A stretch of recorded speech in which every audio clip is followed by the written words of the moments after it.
Excel PU college ಗುರುವಾಯಿನಕೆರೆ, ಕರ್ನಾಟಕದ number 1 PU college. Admissions open now. KPCC ಅಧ್ಯಕ್ಷರ ಪದಗ್ರಹಣ ಆಗ್ತಿದ್ದಂತೆ ಸಂಪುಟ ವಿಸ್ತರಣೆಗೆ ಸಿದ್ಧತೆ ಆಗ್ತಾ ಇದೆ. ಶೀಘ್ರವೇ ದೆಹಲಿಗೆ ತೆರಳಲಿದ್ದಾರೆ ಸಿಎಂ ಡಿಕೆ ಶಿವಕುಮಾರ್, ಮಾಜಿ ಸಿಎಂ ಸಿದ್ದರಾಮಯ್ಯ. ಎಷ್ಟು ಬೇಗ ಆಗುತ್ತೆ ಅಷ್ಟು ಬೇಗ ದೆಹಲಿಗೆ ಸಂಪುಟ ವಿಸ್ತರಣೆಗಾಗಿ ಹೈಕಮಾಂಡ್ ಭೇಟಿಗೆ ತೆರಳುತ್ತಾ ಇದ್ದಾರೆ ಸಿಎಂ ಮತ್ತು ಸಿದ್ದರಾಮಯ್ಯ. ಖಾಲಿ ಇರುವಂಥ 20 ಸ್ಥಾನಗಳು ಭರ್ತಿ ಸಂಬಂಧ ಚರ್ಚಿಸಲು ಪ್ರಯಾಣವನ್ನು ಮಾಡ್ತಾರೆ. ಈ ಮಧ್ಯೆ ಸಚಿವ ಸ್ಥಾನ ಪಡೆಯಲು ಶಾಸಕರಿಂದ ಈಗ ತೀವ್ರ ಪೈಪೋಟಿ ಆರಂಭ ಆಗಿದೆ. ಸಿದ್ದು ಸಂಪುಟದಲ್ಲಿ ಇದ್ದಂಥವರಿಂದ ಮತ್ತೆ ಸಚಿವರಾಗೋಕೆ ತೆರೆಮರೆಯ ಕಸರತ್ತು ಆರಂಭ ಆಗಿದೆ.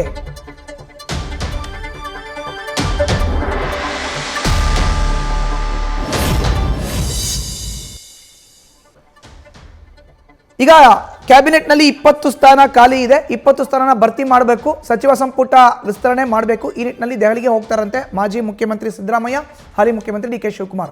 ಮಾಹಿತಿಯನ್ನು ನೀಡುತ್ತಾರೆ ಹರೀಶ್. ಈಗ ಸಿಎಂ ಮತ್ತೆ ಡಿ ಕೆ ಶಿವಕುಮಾರ್ ಇಬ್ಬರೂ ಕೂಡ, ಸಿದ್ದರಾಮಯ್ಯ ಡಿ ಕೆ ಶಿವಕುಮಾರ್ ಇಬ್ಬರು ಆಸ್ ಸೂನ್ ಆಸ್ ಪಾಸಿಬಲ್ ದೆಹಲಿಯತ್ತ ಪ್ರಯಾಣ ಅಂತ ಹೇಳಲಾಗ್ತದೆ. ಕ್ಯಾಬಿನೆಟ್ ಎಕ್ಸ್ಪ್ಯಾನ್ಷನ್ ವಿಚಾರಕ್ಕೆ ಸಂಬಂಧಪಟ್ಟಂತೆ ಪಟ್ಟಿಯನ್ನು ತೆಗೆದುಕೊಂಡು ಯಾವಾಗ ಹೋಗ್ಬೋದು ನಿರೀಕ್ಷೆ ಇದೆ? ಬಹಳ ಮುಖ್ಯವಾಗಿರುವಂತದ್ದು ಕೆಪಿಸಿಸಿ ಅಧ್ಯಕ್ಷರ ಪದಗ್ರಹಣ ಮುಗಿದ ಹಿನ್ನೆಲೆಯಲ್ಲಿ ಕೂಡ ಈಗ ಸಚಿವ ಸಂಪುಟ ವಿಸ್ತರಣೆಗೆ ಸಂಬಂಧಪಟ್ಟಂಗೆ ಕಾಂಗ್ರೆಸ್ ಪಾಳ್ಯದಲ್ಲಿ ಬಿರುಸಿನ ಚಟುವಟಿಕೆ ಆರಂಭವಾಗಿದೆ.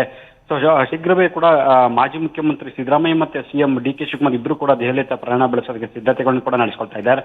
ಸೊ ಹೈಕಮಾಂಡ್ ನಾಯಕರನ್ನ ಭೇಟಿ ಮಾಡಿ ಸಚಿವ ಸಂಪುಟ ವಿಸ್ತರಣೆಗೆ ಸಂಬಂಧಪಟ್ಟಂಗೆ ಮಹತ್ವದ ಮಾತುಕತೆ ನಡೆಸ್ತಾರೆ ಅಂತ ಹೇಳಲಾಗ್ತಿದೆ. ಆದ್ರೆ ಈ ಬಾರಿಯ ಡಿ ಕೆ ಶಿವಕುಮಾರ್ ಅವರ ಸಂಪುಟದ ಸೇರ್ಪಡೆಗೆ ಸಂಬಂಧಪಟ್ಟಂಗೆ ಯಾವ ಫಾರ್ಮುಲಾ ಅನುಸರಿಸ್ತಾರೆ ಅನ್ನುವಂಥದ್ದು ಸಾಕಷ್ಟು ಕುತೂಹಲ ಕೆಡೆ ಮಾಡಿಕೊಟ್ಟಿದೆ.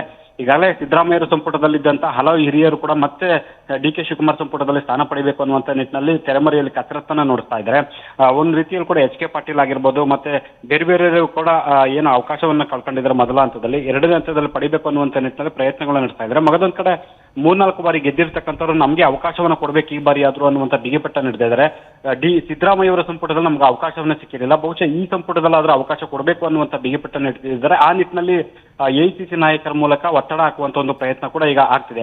ಇದೆಲ್ಲದರ ನಡುವೆ ಹೊಸ ಶಾಸಕರು ಅಂದ್ರೆ ಮೊದಲ ಬಾರಿ ಗೆದ್ದಿರುವಂತಹ ಶಾಸಕರು ನಮಗೊಂದು ಅವಕಾಶವನ್ನು ಕೊಡಬೇಕು ಅನ್ನುವಂಥ ನಿಟ್ಟಿನಲ್ಲಿ ಕೂಡ ಹಕ್ಕೊತ್ತಾಯ ಮಂಡಿಸುವಂತ ನಿಟ್ಟಿನಲ್ಲಿ ಮುಂದಾಗಿದ್ದಾರೆ ಅಂತ ಹೇಳಲಾಗ್ತಿದೆ. ಅದೆಲ್ಲವೂ ಕೂಡ ರಾಹುಲ್ ಗಾಂಧಿ ಅವರ ಕಲ್ಪನೆ ಹಿನ್ನೆಲೆಯಲ್ಲಿ ಅಂದ್ರೆ 20 ವರ್ಷಗಳ ನಾಯಕತ್ವ ರೂಪಿಸುವಂತ ಲೆಕ್ಕಾಚಾರದಲ್ಲಿ ನಮಗೊಂದು ಅವಕಾಶ ಕೊಡಬೇಕು ಅನ್ನುವಂತ ಅವರು ಕೂಡ ಒತ್ತಡ ಹಾಕುವಂತ ಒಂದು ಪ್ರಯತ್ನ ಮಾಡ್ತಿದ್ದಾರೆ. ಆದ್ರೆ ಡಿ ಕೆ ಶಿವಕುಮಾರ್ ಅವರ ಸಂಪುಟದಲ್ಲಿ ಯಾರಿಗೆಲ್ಲ ಕೊಡಬೇಕು ಅನ್ನುವಂಥ ನಿಟ್ಟಿನಲ್ಲಿ ಯಾವ ಫಾರ್ಮುಲಾವನ್ನ ಹೈಕಮಾಂಡ್ ಅನುಸರಿಸುತ್ತೆ ಅನ್ನುವಂಥದ್ದು ಕುತೂಹಲ ಮೂಡ್ತಿದೆ. ಖಾಲಿ ಉಳಿದಿರ್ತಕ್ಕಂಥ 20 ಸ್ಥಾನಗಳನ್ನ ಭರ್ತಿ ಮಾಡುವಂತ ನಿಟ್ಟಿನಲ್ಲಿ ಕೂಡ ಯಾವ ರೀತಿಯ ಒಂದು ಫಾರ್ಮುಲಾವನ್ನ ಅನುಸರಿಸ್ತಾರೆ ಅನ್ನುವಂಥದ್ದು ಕೂಡ ಈಗ ಪ್ರಶ್ನೆ ಎದುರಾಗಿದೆ. ಆದ್ರೆ ಹೈಕಮಾಂಡ್ ನಾಯಕರು ಒಂದು ಹಂತದಲ್ಲಿ ಹೊಸಬರಿಗೆ ಅವಕಾಶ ಕೊಡಬೇಕು ಅನ್ನುವಂಥ ಚಿಂತನೆ ಕೂಡ ಹೈಕಮಾಂಡ್ ಮಟ್ಟದಲ್ಲಿದೆ. ಆದ್ರೆ 3-4 ಬಾರಿ ಗೆದ್ದಿರ್ತಕ್ಕಂಥವ್ರಿಗೂ ಕೂಡ ಅವಕಾಶವನ್ನು ಕೊಡಬೇಕಾಗತ್ತೆ. ಈ ಹಿನ್ನೆಲೆಯಲ್ಲಿ ಹೊಸಬರು ಮತ್ತೆ ಹಲವರ ಸಾಂಗತ್ಯದಲ್ಲಿ ಸಚಿವ ಸಂಪುಟ ವಿಸ್ತರಣೆ ಆಗುತ್ತೆ ಅಂತ ಹೇಳಲಾಗ್ತಿದೆ. ಮಧುಸೂದನ್, ಧನ್ಯವಾದ ನಿಮ್ಮ ಮಾಹಿತಿಗೆ. ನ್ಯೂಸ್ ಫಸ್ಟ್ ನಿರ್ಭೀತಿಯಿಂದ ನಿಮ್ಮ ಪರವಾಗಿ.